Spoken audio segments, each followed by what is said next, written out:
আবারও এক নাবালিকাকে বারুইপুরে ধর্ষণ করে খুন করা হয়।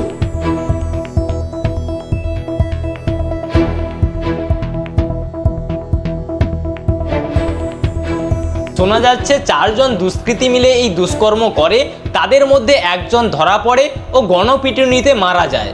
ইতিমধ্যে মাননীয় শুভেন্দু অধিকারী মহাশয় ভিকটিমের পরিবারের সঙ্গে কথা বলেন এবং উনি আশ্বস্ত করেন যে পরিবার যেমনটা চাইবে, যেরকম শাস্তি চাইবে সেইভাবে আইন অনুযায়ী কঠোর থেকে কঠোরতম শাস্তি দেওয়া হবে দুষ্কৃতীদেরকে। ওনার বাবা বিচার চেয়েছেন।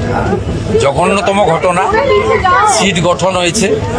পরিবারের পক্ষ থেকে 4 জনের বিরুদ্ধে অভিযোগ দেওয়া হয়েছিল, 2 জনকে গ্রেপ্তার করা হয়েছে, 3 জনকে ডিটেন্ট করা হয়েছে, যাদের সঙ্গে পলাতক 2 আসামির ফোনে কথোপকথন পেয়েছে পুলিশ। পুরো আইজির নেতৃত্বে পুলিশ এসটিএফ সবাই কাজ করছেন। ওনার পরিবার যা যা চেয়েছেন সরকারের কাছে সেই কাজ সরকার করছে।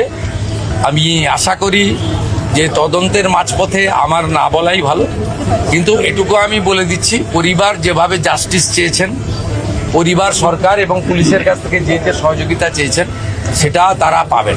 আমি প্রশাসনের কাছে বিনীত আবেদন রাখবো, এর এমন একটা দৃষ্টান্তমূলক শাস্তির ব্যবস্থা করা হোক যাতে আগামী কেউ এই রকম দুষ্কর্ম করার কথা স্বপ্নেও ভাবতে না পারে, এবং কঠোর আইন ব্যবস্থার মাধ্যমে যেন সোনার বাংলা গড়ে ওঠে। যদি আপনিও চান এই দুষ্কৃতীদের দৃষ্টান্তমূলক শাস্তি দেওয়া হোক যাতে আগামী এরকম না হয়, তাহলে অবশ্যই কমেন্ট করুন আপনার মতামত কি।